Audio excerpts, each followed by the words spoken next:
In 1934, a mother in the Louisiana bayou fed 9 children on a nickel's worth of rice and whatever the swamp gave up that day. Her grandkids became doctors and teachers. Number 7 on this list was the meal that did it. Number 3 was so cheap that grocers practically gave the main ingredient away. And number 1 fed more American families through hard times than any casserole ever did. These 25 rice dinners stretched $1 into a week. Hit that subscribe button. Let us count down the 25 forgotten. Poor man rice dinners that fed a family of 6 for pennies. Number 25, rice and milk. This was the meal that said the money was gone, but nobody was going to bed hungry.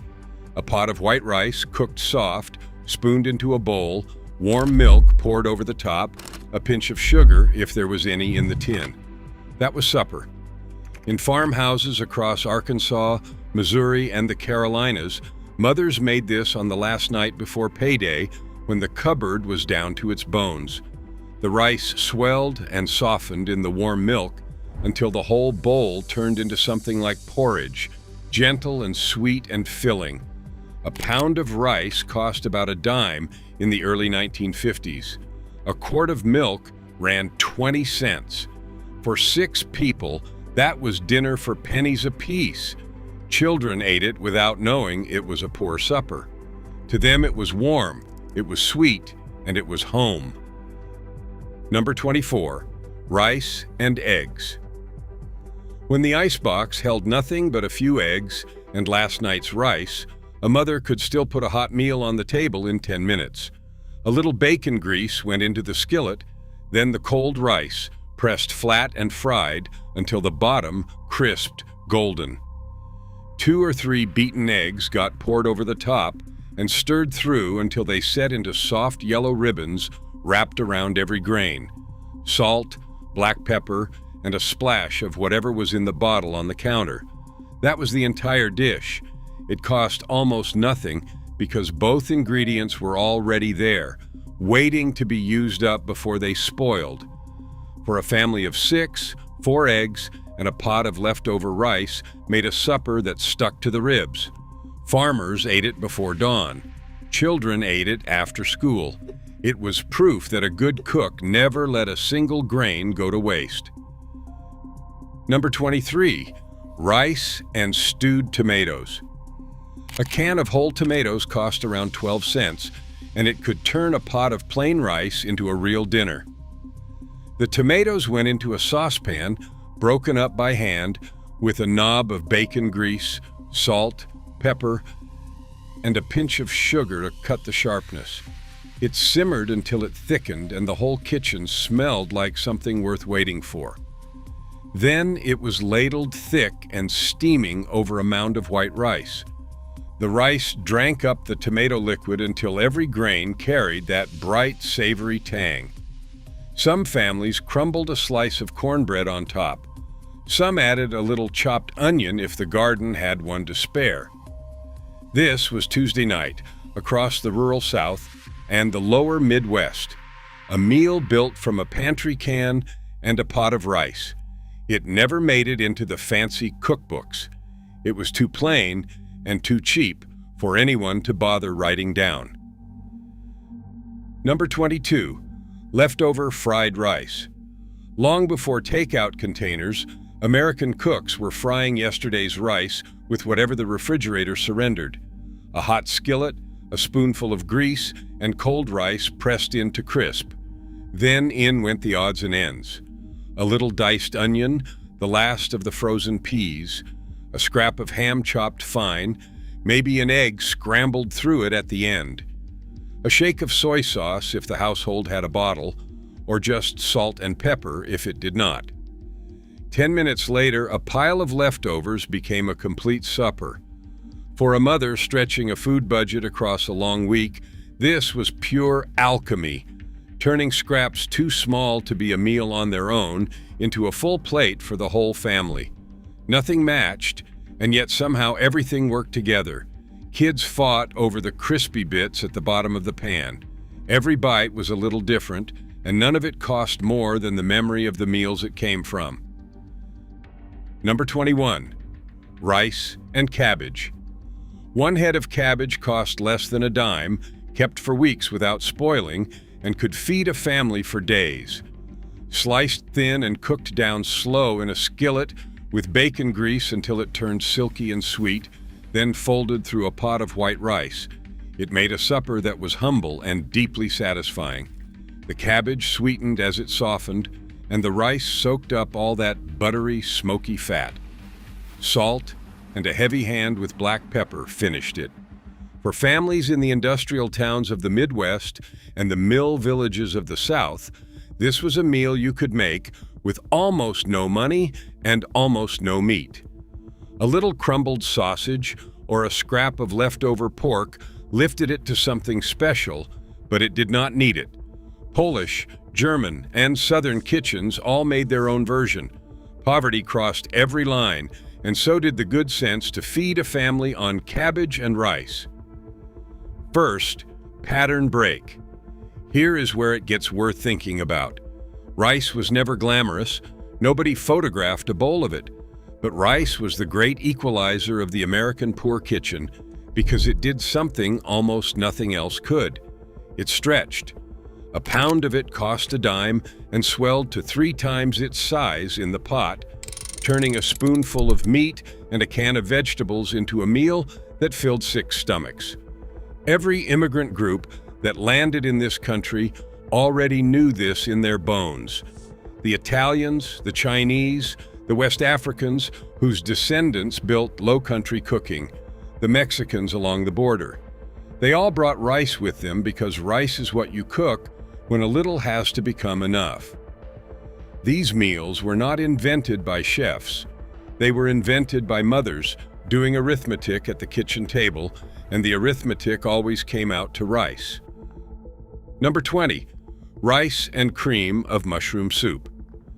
When that red and white can arrived on grocery shelves, it became the quiet engine of American home cooking for 40 years, and rice was its best friend. A can of cream of mushroom soup, a little milk to thin it, stirred into a pot of cooked rice with whatever protein the house could spare. Leftover chicken, a scrap of ham, a can of tuna, or nothing at all. Baked or simmered until it turned creamy and thick, it tasted like a casserole without the work or the cost. A can of soup ran a dime, and it turned plain rice into something that felt like a real recipe. For a mother with 3 jobs worth of exhaustion and no money for anything fancy, this was dinner she could make with her eyes closed. Open, dump, stir, heat. It was not elegant.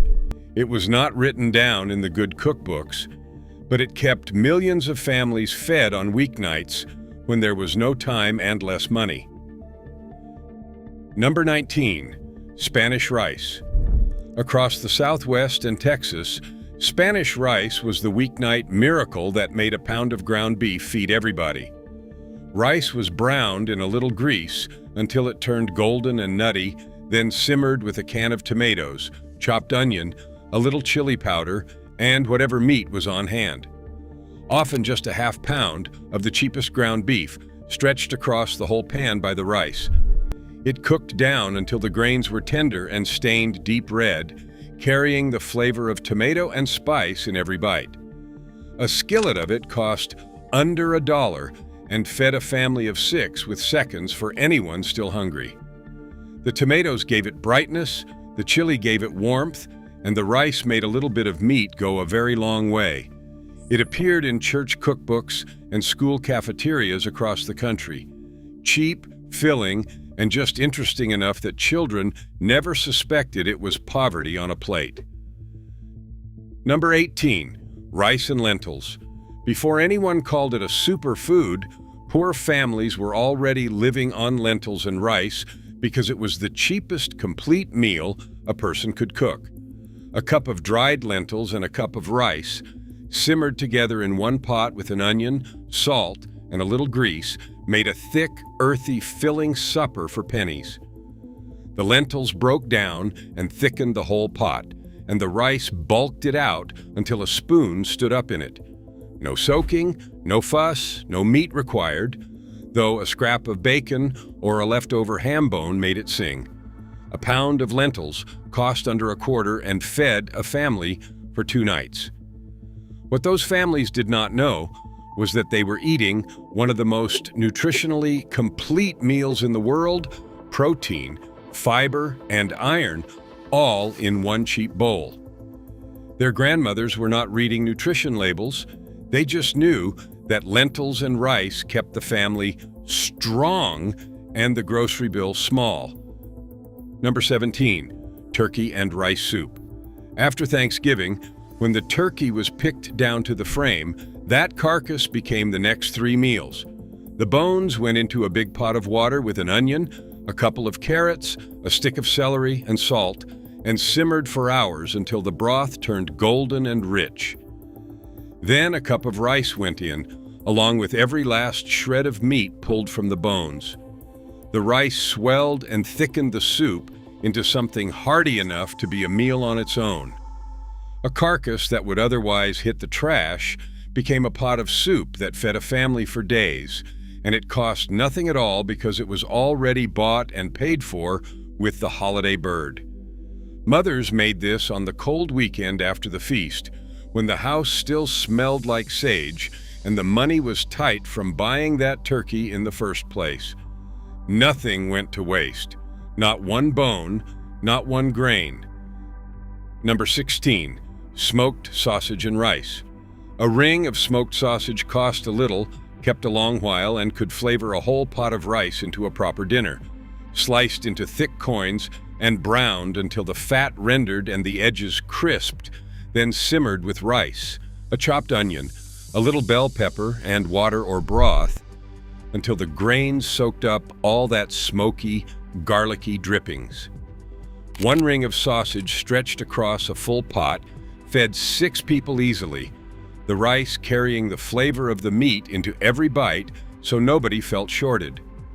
For a family in the South or along the Gulf, this was a back-pocket meal, thrown together after a long shift with almost no knife work and almost no money. The sausage did all the heavy lifting. The rice did the stretching. Served with a little hot sauce and maybe a slice of bread, it was the kind of dinner that made a hard week feel a little easier to get through. Number 15, sweet rice with butter and sugar.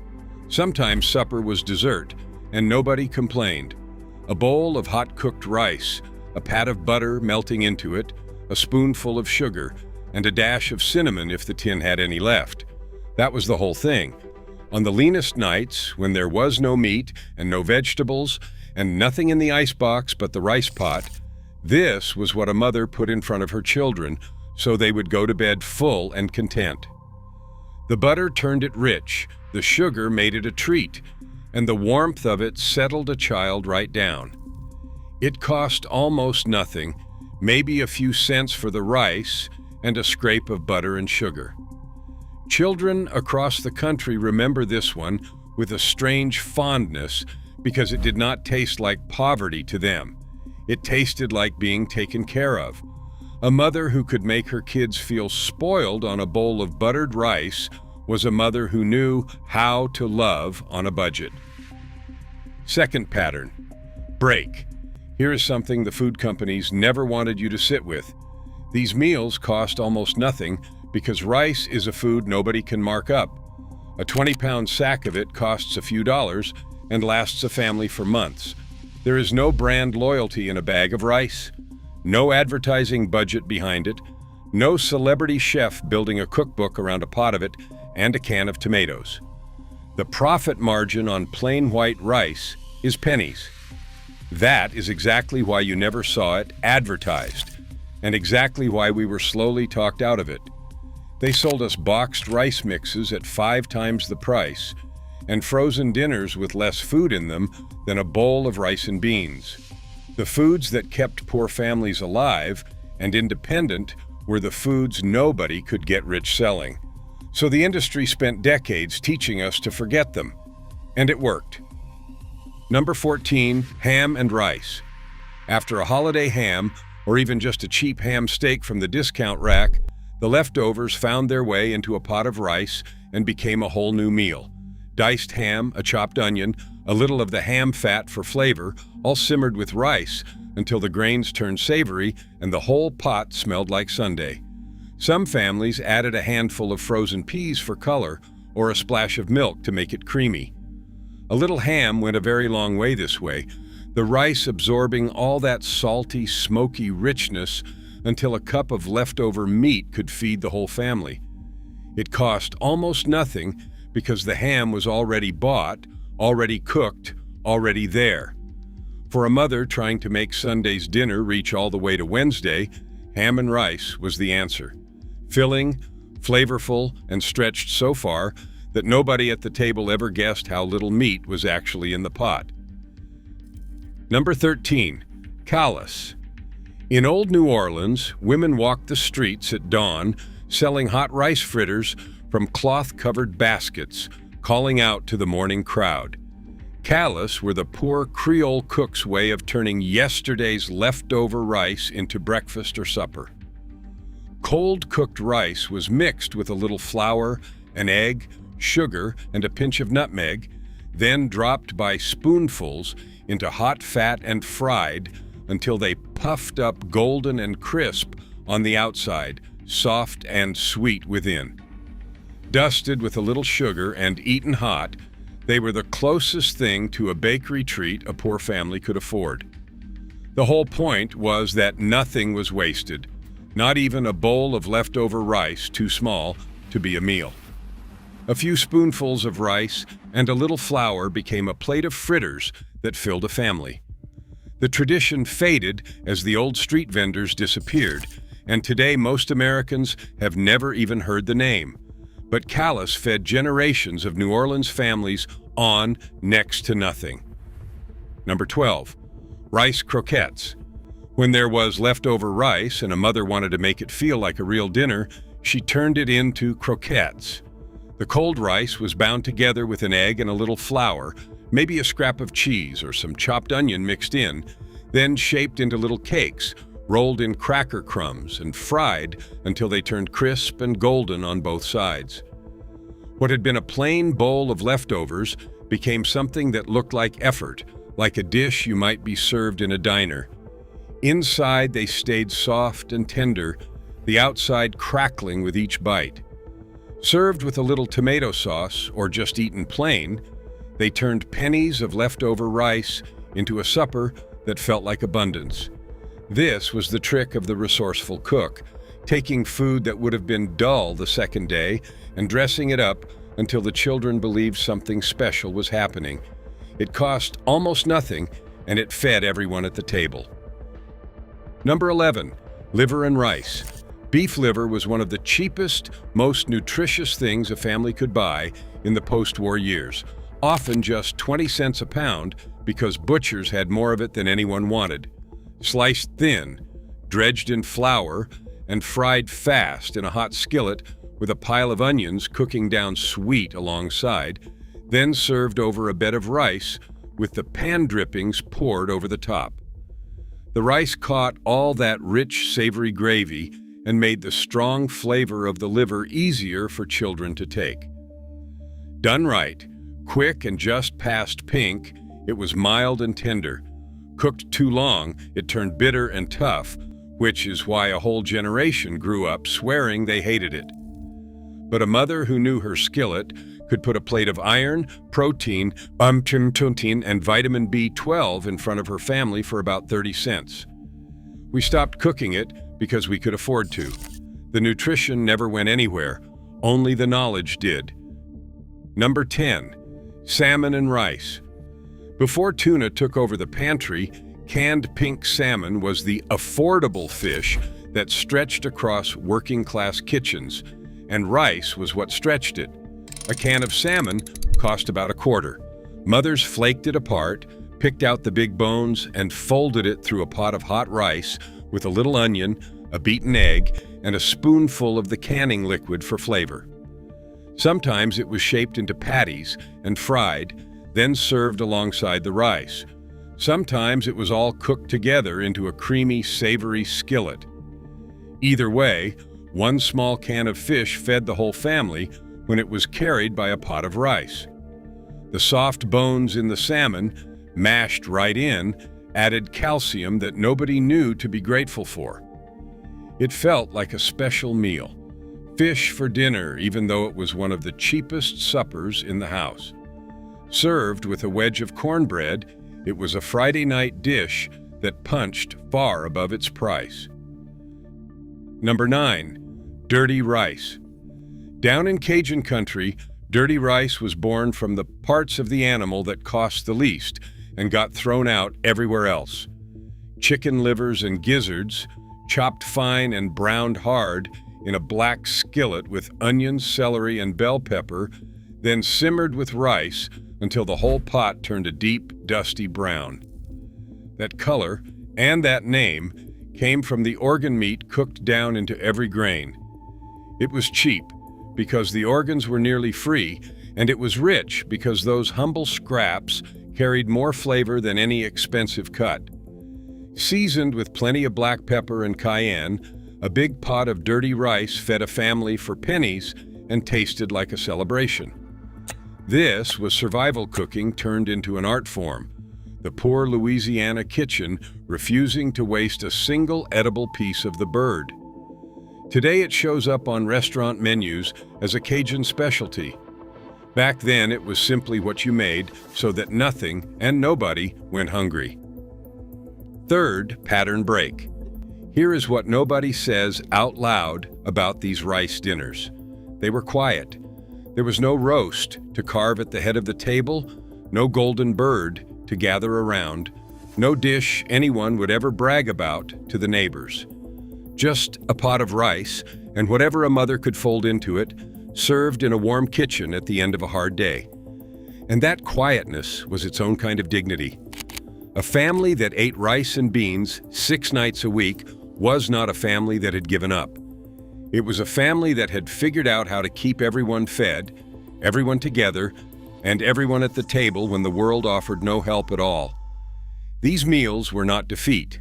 They were defiance, cooked one pot at a time. The rice was cheap on purpose because being cheap was the whole point. It let a mother win a fight she was never supposed to win. Number 8, jambalaya. The poor man's jambalaya bore little resemblance to the crowded restaurant version. It was rice, stretched with whatever meat the house could spare, cooked all in one pot until the grains soaked up every drop of flavor. A little smoked sausage, maybe the scraps of a chicken, an onion, a bell pepper, a can of tomatoes, and a heavy hand with the black pepper and cayenne. Everything browned together, then the rice went in and simmered low until it was tender and stained and glistening.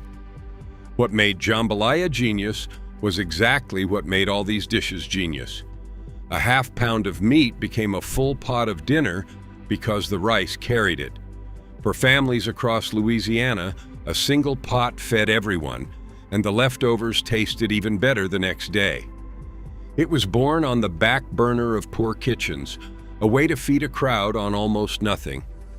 Today it is party food. Back then it was survival, seasoned well and shared around a full table. Number 7, rice pudding. When a mother wanted to turn the last of the rice into something that felt like a celebration, she made rice pudding. Cooked rice, milk, a couple of eggs, sugar, and a handful of raisins if there were any, all baked slow in the oven until the top turned golden and the whole thing set into something soft, warm, and sweet. A dusting of cinnamon or nutmeg over the top was the only luxury it needed. It cost pennies because it was built entirely from pantry staples and leftover rice, and yet it landed on the table like a real dessert, the kind of thing that made a lean week feel a little richer. Children came running when they smelled it baking. For generations of American families, this was how you ended a meal that had no meat and no money behind it, on a sweet note that let everyone forget, for a few minutes, how tight things really were. It was comfort you could make out of almost nothing. Number 6, smothered pork chops and rice. The cheapest, thinnest pork chops in the case, the ones nobody else wanted, became a Sunday-worthy dinner when a good cook smothered them over rice. The chops were browned hard in a skillet, then set aside while a little flour went into the drippings to make a gravy, loosened with water or milk until it thickened dark and savory. The chops went back in, covered, and cooked low and slow until they were fall-apart tender. Then the whole thing was spooned over a mound of white rice. The rice drank up that rich brown gravy until every grain was flavored, and 1 or 2 cheap chops fed a whole family because the gravy and the rice did the stretching. For Southern kitchens, this was how you made a poor cut of meat taste like money. It smothered the toughness right out of it. Served with a side of greens, it was the kind of dinner that made a hard weekend in something that felt like a real reward. Number 5, chicken and rice. When a whole chicken was too dear, a family bought the backs, necks, and wings for almost nothing and made chicken and rice out of them. Those bony scraps simmered in a pot of water with an onion and salt until the meat fell from the bone and the broth turned golden and rich.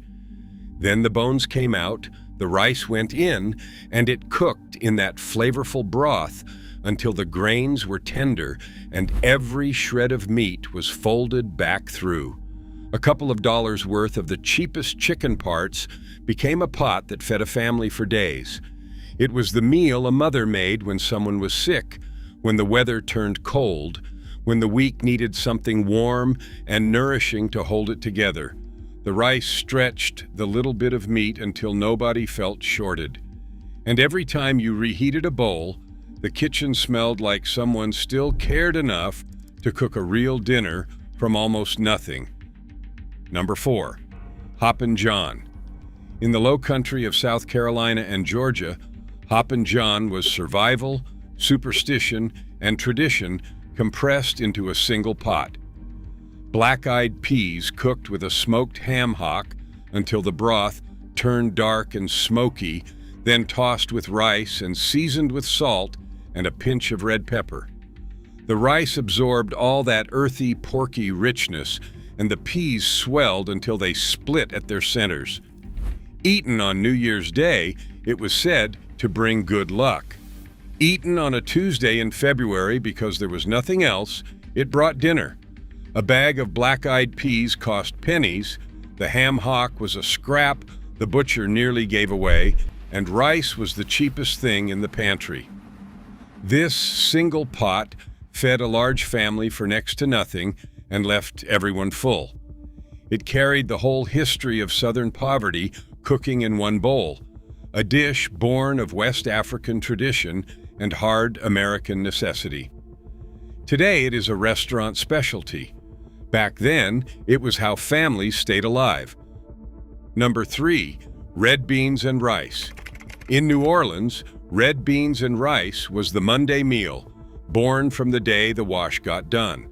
A pound of dried red kidney beans, a scrap of smoked sausage or a ham bone, an onion, a bell pepper, and a stalk of celery, all cooked low and slow on the back burner all day, while the laundry got scrubbed and hung.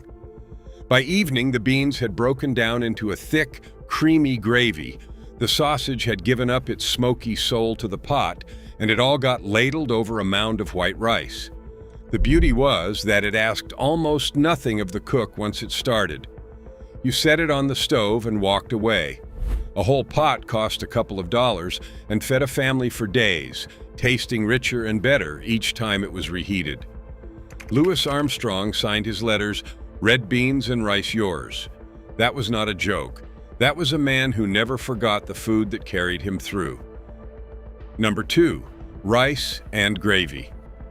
Across the Deep South, rice and gravy was not a side dish. It was the meal. When there was meat, its drippings made the gravy. When there was no meat at all, a spoonful of flour browned in a little grease and loosened with water became gravy just the same, dark and savory and poured thick over a plate of white rice. That was supper. It cost only what the rice cost, a few pennies, and it filled every stomach at the table. The rice was the canvas, and the gravy was the flavor, and together they made something that tasted like far more than the sum of their parts. For families in Louisiana, Mississippi, and Alabama, this appeared on the table more nights than any other single dish, in some homes nearly every night. It has no fancy name because it needed none. It was the quiet backbone of poor Southern cooking, the meal that proved you could make a full, warm dinner out of almost literally nothing. Number 1, beans and rice. At the top of this list is the plainest, most humble, most world-spanning meal a poor family ever made. A pot of beans, whatever kind was in the pantry, simmered with an onion and a scrap of cured pork until they turned creamy and the broth turned thick and rich. A pot of rice cooked alongside, the two spooned together in a single bowl. That is the whole thing. There is nothing to photograph, nothing to brag about, nothing a company could ever get rich selling.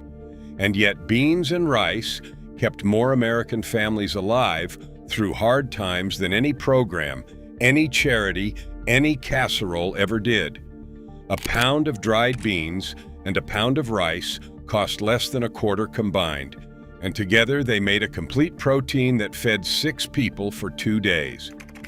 In the sharecropper shacks of the Delta, the mill towns of the Carolinas, the barrios of Texas, the tenements of the North, beans and rice was what kept the lights of the family on when everything else had run out.